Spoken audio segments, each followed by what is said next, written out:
Good morning, ma'am. Could you please suggest some important editorials to read today? Yes, absolutely. There's a very important editorial in the Hindu's editorial section. It talks about the educational costs in India. So come, let's have a look. The editorial is the stark reality of educational costs in India. It is written by these two writers, and the Article 21A, 26th Amendment in 2002 of the Constitution of India provides the right to free and compulsory education for children of ages from 6 to 14 years. The National Education Policy (NEP) 2020 expands this vision and covers children from ages 3 to 18 years, thereby expanding the goal universal education from pre-primary to higher secondary level. Okay, now the rising financial burden despite the right to education is that Article 21A, as we've already talked about, RTE Act mandates free and compulsory education. NEP expands that, and yet parents, even poor households, are spending heavily on education. Now, what are the enrollment trends? Let us talk about that. The enrollment trends are 55.9% in government schools, 11.3% in private aided schools, and 31.9% in private unaided schools. So urban versus rural is urban areas show higher private school enrollment 51.4%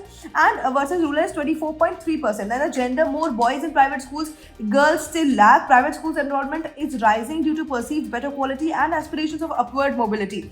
Now the education expenditure, let's talk about that. So here it is talked about the education expenditure in rural areas. 25.3% of government schools students and 98.2% of private school students pay course fees. In urban areas, 34.7% of government schools and 98.1% of private school students incur expenses. Now the average annual fees of private schools is 17,088 in pre-primary to 32,637 in middle school and in 49,000 to 49,075 in highest secondary. So the costs form a very high share of household consumption, particularly from low-income families.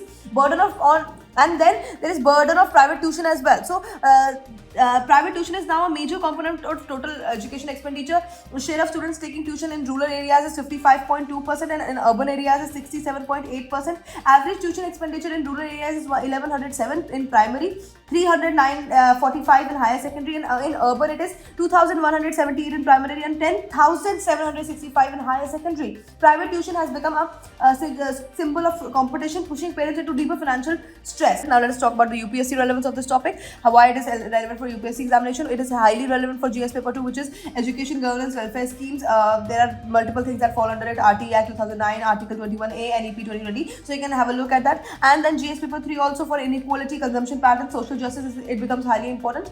Then for GS paper 1 also it becomes highly important for society perspective. And there are essay topics like education, a right or privilege. You can give example of this such articles in those topics. And if you want a deeper analysis of this editorial, please go watch our DNA video. That's it for today. Thank you for watching.